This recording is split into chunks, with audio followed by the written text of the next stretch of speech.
16 বছরে পালিয়ে বিয়ে, আশার জীবন রোমাঞ্চে ভরা কিংবদন্তি গায়িকার জীবনের কিছু অজানা তথ্য আজকে শেয়ার করব এই ভিডিওতে। 12,000-এরও বেশি গান রেকর্ড করেছেন। শুধু গান নয়, অভিনয়েও সাফল্য পেয়েছেন। মাত্র 9 বছর বয়সে পেশাদার গায়িকা হয়েছেন। শিল্পীর জীবনে এমন অনেক অজানা অধ্যায় রয়েছে যা সাধারণ মানুষের কাছে অপরিচিত। শুনুন আজকের ভিডিওতে। মাত্র 9 বছর বয়সে পেশাদারভাবে গান গাওয়া শুরু করেছিলেন আশা ভোসলে।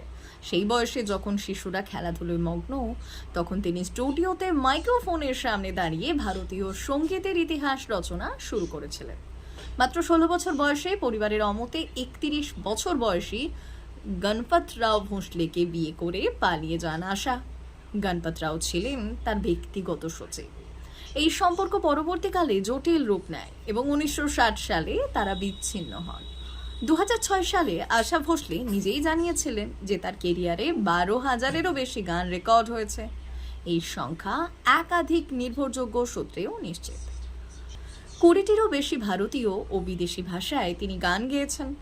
1958 সালে হিজ মাস্টার্স ভয়েস ব্যানারে প্রথম বাংলা গান রেকর্ড করেন আশা ভোসলে। সুধীন দাশগুপ্ত ও বিনোদ চট্টোপাধ্যায়ের সুরে সেই গান রেকর্ড করা হয়।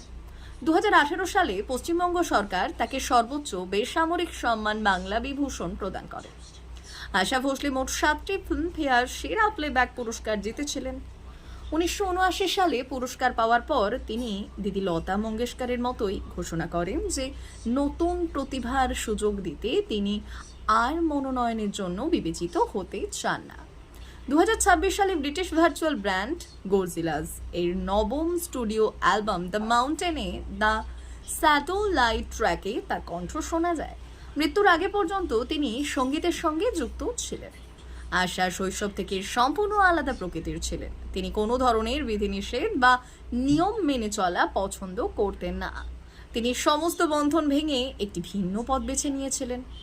গজল থেকে শুরু করে ক্যাবারে সব ক্ষেত্রেই তিনি সমান পারদর্শী ছিলেন।